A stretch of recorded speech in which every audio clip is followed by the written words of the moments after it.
অন্যান্য ধর্মের অবলম্বীরাও স্বাধীনভাবে তারা এখানে ধর্ম পালন করে। সেই বাংলাদেশে একজন মুসলিম রাষ্ট্রপ্রধান দেশের সকল ইসলামী দলের নেতৃবৃন্দ, আলেম, ওলামা, পীর, মাশায়েখ, ইসলামিক স্কলারদেরকে গ্রেফতার করে কারারুদ্ধ করেছে কিনা বলেন? বছরের পর বছর জামাত ইসলামের শীর্ষ নেতৃবৃন্দ, আলেম, ওলামা, ইসলামী দল, বক্তা, ওয়াইজ, স্কলার, বড় আলেম যাদেরকে শ্রদ্ধা করা হয়, সকলকে গ্রেফতার করা হয়েছে, রিমান্ডে নেওয়া হয়েছে, মিথ্যা নিকৃষ্ট মামলা দিয়ে তাদেরকে মানুষের কাছে অপমানিত করার চেষ্টা করা হয়েছে।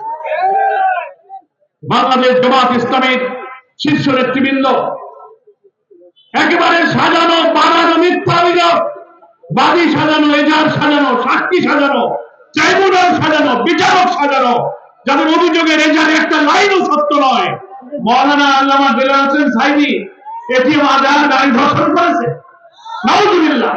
সিসিসি লজ্জায় জাতির জন্য খুন, হত্যা, ধর্ষণের মামলা দিয়ে যার যেসব প্রিয় নেতৃবৃন্দ জীবনে একটা মিথ্যা কথা বলে নাই, কারোর দিকে চোখ তুলে তাকে কথা বলে নাই, কারো গায়ে হাত করে নাই, একটা টাকা হারাম উপার্জন করে নাই, এইসব নেক মানুষকে মিথ্যা মামলা দিয়ে তার জন্য তাকে ফাঁসিতে ঝুলিয়ে হত্যা করা হয়েছে।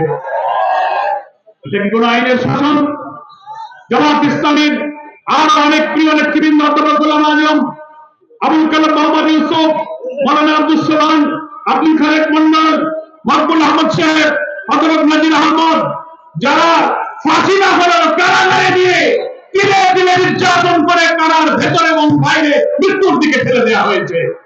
মাওলানা মুতাওয়াল্লিদ নিজামী, আলী আহমদ মোহাম্মদ মুজাহিদ, আব্দুল কাদের মোল্লা, কামরুজ্জামান, মীর কাসেম আলী, এইসব লোকদেরকে অন্যায়ভাবে ফাঁসিতে ঝুলিয়ে হত্যা করা হয়েছে।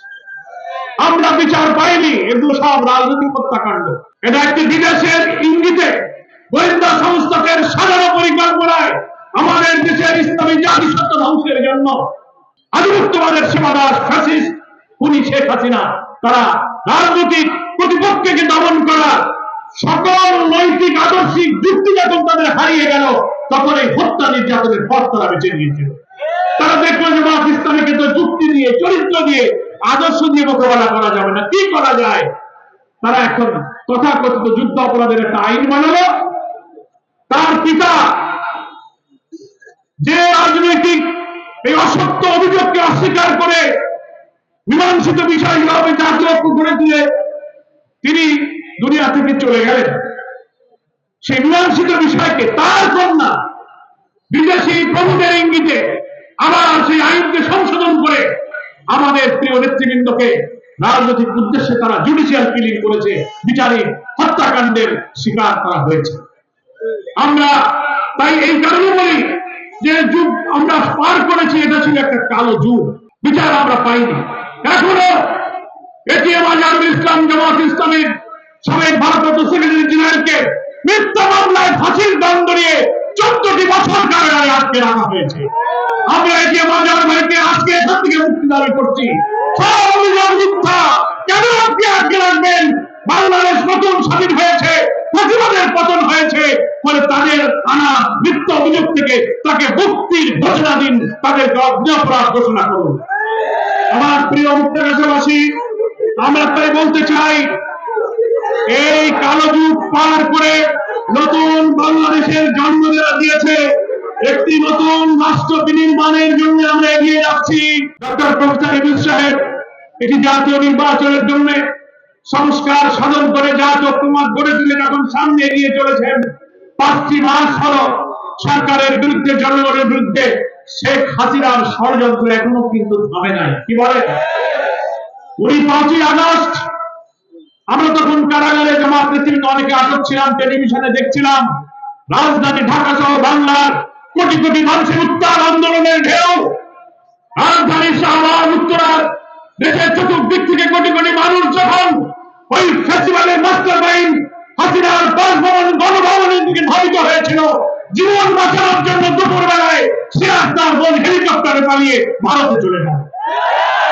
যেখানকার মা সেখানেই চলে গেল। কি বলেন? গিয়েও তো বাঁচে নাই। আমরা ভারত বর্তমান সরকারের, বিজেপির শাসক মোদী সরকারের তীব্র সমালোচনা ধিক্কার জানাই। আপনারা আন্তর্জাতিক কূটনৈতিক সমস্ত শিষ্টাচারকে লঙ্ঘন করে এদেশের খুনি ফাঁসিবাদী হাসিনাকে আপনি আশ্রয় দিয়েছেন, আর সেখানে বসেছে ষড়যন্ত্র করছে, অডিও ভিডিও বক্তব্য দিচ্ছে, নেতাদের সাথে ফোনে কথা বলে, গণমাধ্যমে সামাজিক গণমাধ্যমে তার বক্তব্য আসতেছে, বলে আমি যে কোনো সময় বাংলাদেশে ঢুকে পড়বো। কি শোনেন না? ঢুকে পড়বেন, পরে ঢুকে দেখবেন জনগণ কি করে।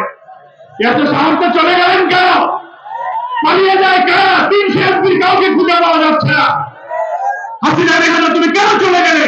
তুমি যদি নিরপরাধ হয়, এত সাহস থাকে, দেশকে ভালোবাসো, তাহলে দেশেই তুমি থাকতে। পালিয়ে যায় চোর, পালিয়ে যায় ডাকাত, পালিয়ে যায় খুনি, পালিয়ে যায় লুটেরা। তুমি পালিয়ে গিয়ে প্রমাণ করেছো যে তুমি অপরাধী, অপরাধ করেছো। বাংলাদেশে উনি আসতে পারবেন না। 226-27টা মামলা হয়েছে, তিনি নিজের থেকে বক্তব্য রেখেছেন আমার নামে এত মামলা হয়েছে। যে ট্রাইব্যুনালে তুমি নিরপরাধ মানুষকে ফাঁসি দিয়েছ, আল্লাহ তাআলার কি ইচ্ছা সেই ট্রাইব্যুনালে তোমার নামে এখন বিচার হচ্ছে, ফাঁসির আয়োজন হচ্ছে। আমাদের নেতাদের ফাঁসি দিতে গিয়ে মিথ্যা মামলা, মিথ্যা এজাহার, মিথ্যাবাদী, মিথ্যা সাক্ষী দেওয়া লাগছে। তোমার ফাঁসির জন্য মিথ্যা মামলা, মিথ্যা সাক্ষী লাগবে না, সত্য সাক্ষী দিয়ে তোমাকে 100 বার ফাঁসি দেওয়া সম্ভব। ফলে উপায় নেই গোলাম হোসেন। গ্রামে কথা আছে আমাদের খুলনায়, বলে কি উপায় নেই গোলাম হোসেন। অনেকে বলে যে মাথা যখন বেশি খারাপ হয় তখন উপায় নেই গোলাম হোসেন কথাও বলতে পারে, উল্টে যায়, বলে গোলাম নেই উপায় হোসেন। এখন ওনারা এখন গোলাম নেই উপায় হোসেন। ওইটা করে কোনো ষড়যন্ত্র করে লাভ হবে না। আপনি এই জুলাই অভ্যুত্থানের পর পাল্টা কু করার চেষ্টা করলেন, আপনি জুডিশিয়াল কু করে বিচারপতিদেরকে দিয়ে আপনি অন্তর্বর্তী সরকারকে বাতিলের চেষ্টা করলেন। আপনি আনসার কাণ্ড, সচিবালয় এ দাবি সে দাবি, হিন্দু মুসলিম বৌদ্ধ আমার প্রিয় এইসব সকল ভাবে ভাইদেরকে উস্কে দিয়ে অরাজকতা করার চেষ্টা করলেন। এখনো সেই চেষ্টা আপনি করছেন। সচিবালয়ে আগুন লাগা, এখানে এটা হয়, 5 মাস যে করবে এটা সরকার নির্বাচনের সময় কাজ করবে, জনগণকে নিয়ে চলবে, নাকি ওই দিল্লিতে বসে হাসিনার ষড়যন্ত্র মোকাবেলা করবে? আজকে সেই অস্থিরতা, অরাজকতার মধ্য দিয়ে বাংলাদেশের মানুষ জাতীয় ঐক্যের এই চ্যালেঞ্জ গ্রহণ করেছে যে আমরা নিশ্চয়ই আমাদের নতুন বাংলাদেশ নির্মাণে আমাদের সোনার সন্তানেরা রক্ত দিয়ে, জীবন দিয়ে আমাদেরকে যে ঋণী করে গেছেন, এই রক্তের দায়, রক্তের ঋণ আমাদের শোধ করতে হবে। কেউ বলেন ঠিক কিনা?